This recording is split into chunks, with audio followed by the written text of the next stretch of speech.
अस्सलाम वालेकुम व्यूअर्स, मैं हूं अतिया और आप देख रहे हैं मेरा यूट्यूब चैनल और फेसबुक पे स्पोर्ट्स कॉर्नर पार्ट।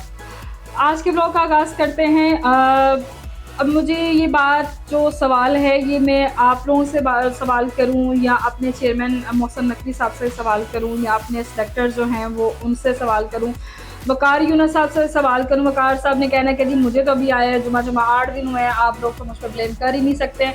तो हमें बता दें कि हम सवाल किसके साथ करें, क्योंकि सिलेक्ट तो आपने करना है, टीम का डिसीजन आपने लेना है, चीज़ों को मेंटेन आपने करना है, चीज़ें आगे आप लोगों ने लेकर आनी है। आज हमें बता दें आज हम किसको करें। चले मैं चेयरमैन साहब से बात कर लेती हूँ, क्योंकि चेयरमैन के अंडर ही सब लोग आते हैं ना, तो हम चेयरमैन साहब से ही सवाल कर लेते हैं कि आपने तो सर्जरी जो इतना रट लगाई हुई थी कि जी यूँ हो गया, इसको अंदर कर ले, उसको बाहर कर ले, इसको ले आते हैं, उसको निकाल देते हैं। इन चीज़ों के साथ साथ मुझे ये बता दें कि अब कौन सा प्लेयर अब आप निकालेंगे, कौन सा प्लेयर आप रखेंगे, अब शान मसूद की जगह कौन कैप्टन रखेंगे तो आपकी टीम अच्छी चल सकेगी। कौन बाबर आजम को निकालने का कोई हल है कि बाबर आजम निकलेगा तो आपकी टीम बेहतर हो जाएगी, शहीन निकलेगा तो आपकी टीम बेहतर हो जाएगी। कौन सा प्लेयर ऐसा इन करेगा, कौन से ऐसे बॉलर के साथ आप लोग खेलना चाहेंगे। मुझे लगता है कि आपको थोड़ी सी अपनी जो टेक्निक्स है ना वो चेंज करने की ज़रूरत है। वो अगर मैं बांग्लादेश की बात करूं, वो कौम अभी अपने मुल्क से इतनी टफ फाइट करके, इतना अपने जद्दोजहद के साथ आज़ादी लेकर वहाँ से निकली है, और हम आज़ाद कौम होकर जिसने अभी कुछ दिन पहले 14 अगस्त मनाई, अपनी आज़ादी का जश्न मनाया है, लगता है कि हम कौम जो है ना, हमारी कौम जो है वो अभी भी कैद में है और वो लोग आज़ाद हैं, क्योंकि उनके माइंड में वो स्ट्रेस नहीं था। होना चाहिए था कि जिस मुल्क से वो हालात से निकल के आए थे, अभी कुछ दिन हुए थे, बल्कि अभी चल रहा था उनके मुल्क के अंदर, वो सब चीज़ें ख़राब चल रही थी, लेकिन उन्होंने फिर भी इतनी अच्छी परफॉर्मेंस दी है। अपने उन्हीं स्पिनर से मात खाई है आपने, जो आप बड़ा फास्ट बॉलर तो ये तो वो। मुझे लगता है कि आप लोगों की ये जो छोटी छोटी सी बेवकूफ़ी है ना, ये आप लोगों की ना, आप लोग दिमागों में बैठा बैठे हैं कि बाबर हमें बचा लेगा, रिजवान हमें बचा लेगा, शान मसूद हमें बचा लेगा, शकील मसूद हमें बचा लेगा। लेकिन आप लोगों की ये जो छोटी छोटी बेवकूफ़ी है ना, सुलेमान यागा है जो उसको पहले आपने ऑलराउंडर बनाया, बैटिंग करवाई, फिर आप उसको बॉलिंग में ले आए, जबकि आपके पास स्पिनर्स हैं। आपने विराट जैसे लड़के को बाहर बैठा दिया, क्या आपके पास स्पिनर नहीं था? वो आपने उसको ए टीम में भिजवा दिया। अब मुझे लगता है आपने सेकेंड जो टेस्ट सीरीज स्टार्ट होनी है, आपने उसको ले आना है। ये एक्सपेरिमेंट्स करना बंद कर दें, ये चीज़ों को आजमाना बंद कर दें। आपने फास्ट बॉलर सारे आजमाए, कोई एक नहीं चल पाया। आपने बैट्समैन रखे, आपको लगता था वो पिच जो है वो बैट्समैन के लिए है, तो आपके तो बैट्समैन 150 स्कोर नहीं कर पाए।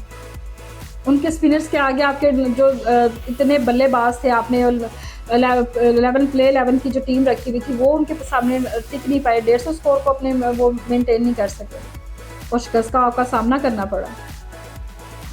यही चीज़ें, यही बेवकूफ़ियाँ जो है ना, ये आप लोगों को ठीक करनी पड़ेंगी। ये चीज़ें जो छोटी छोटी आप गलतियाँ करते हैं ना, आप पूरी दुनिया में मजाक बन के रहे। आपको क्या लगता है, आपको कोई बात नहीं कर रहा होगा, लोग वाह नहीं हम पे कर रहे होंगे, आपने तो लोगों के मुंह में बातें दे दी हैं कि जी देखें जी हम तो इतनी गंदी परफॉर्मेंस दे रहे हैं, हम बांग्लादेश जैसी टीम के साथ जो है वो टेस्ट सीरीज हपेला हार गए। तो ये आप लोग मुझे बताएं, आपने कसम खा ली आप जैसी टीम अगर कनाडा से जीतेंगे तो हम जश्न मनाएं, आयरलैंड से मुश्किल जीते तो हम लोग जश्न मनाएं, यूएसए जैसी टीम से आप हार जाएं, आपसे बेहतर तो अफगानिस्तान आगे निकल गया। वो पहाड़ों पे प्रैक्टिस कर करके आप लोगों से आगे निकले, आपके पास तो सारी फैसिलिटी है, यहाँ पर आपके पास सारी सहूलतें मौजूद है, आप लोग कितनी अच्छी परफॉर्मेंस दे पा रहे हैं। श्रीलंका इतनी गंदी परफॉर्मेंस उसने की थी, वो बेहतर हो गया, उसने इंडिया जैसी टीम को हरा दिया। आप क्यों नहीं अपनी चीज़ों को ठीक कर पा रहे हैं? पहले ऐसा कभी होता था, मैं तो आज अपनी टीम से डिस्कस करी थी, पहले ऐसा होता था आप एक सीरीज में अपनी गंदी परफॉर्मेंस दिखाते थे तो अगली सीरीज में आप उससे बेहतर निखर के आते थे, लेकिन अब तो है ही ऐसा नहीं है। आप तो कहते हैं हमने गंदी परफॉर्मेंस को मेंटेन रखना है, हम अच्छी परफॉर्मेंस को मेंटेन नहीं कर सकते, हमसे नहीं होता, हमारे बस की बात रही नहीं है अब, क्योंकि आप लोगों की प्रैक्टिस नहीं है। आप लोग जो है वो अपनी जो प्रैक्टिस पे ध्यान नहीं देना चाहते, अपनी फिटनेस पे ध्यान नहीं देना चाहते हैं, अपनी चीज़ों पे गौर नहीं करना चाहते। यही आप लोगों के लिए जो है ख़राबी का बायस बन रही हैं और बनती रहेंगी।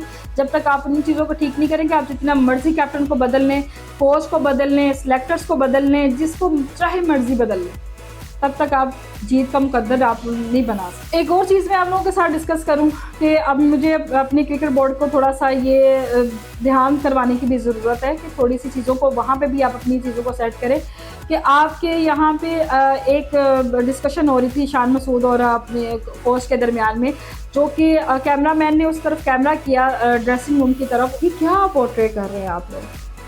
पाकिस्तान अपनी इस हार से कम बातें सुनेगा जो आप लोगों ने ये कैमरा उधर फिट करके आपकी जो वहाँ पे कंपेयरिंग कर रही थी वो उसने आगे से एक जुमला कस दिया, तो ये एक नई हेडलाइन बना दी आप लोगों ने कि ये ले जी आपके पास ये नया मौका भी है, इस पर भी आप हमारा मजाक उड़ा लें, इस पर भी हमें बात कर।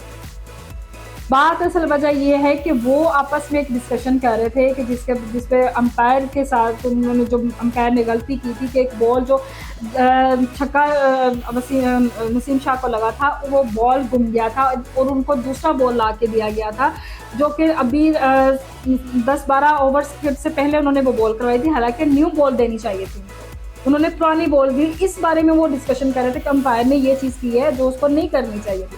अब ड्रेसिंग रूम में 100 बात हो सकती है, 100 डिस्कशन हो सकती हैं, आपका तुक नहीं बनता कि आप उसको अपनी जो कमेंट्री हो रही है वहाँ पे उसको डिस्कस करें।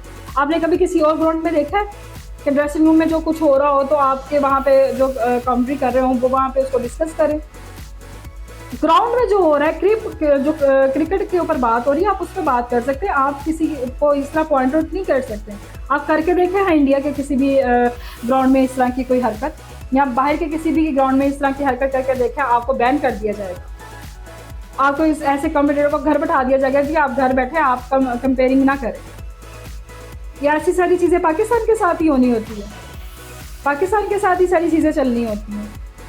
इस चीज़ को मैं बोर्ड को कहूँगी कि इस चीज़ को ज़रा करें और इस पर भी अपना ज़रा ध्यान दें। इसी के साथ आज के ब्लॉग को हम यहीं पे एंड करते हैं। हमारे चैनल को सब्सक्राइब कीजिएगा, लाइक कीजिएगा और शेयर कीजिएगा। अल्लाह हाफ़िज़।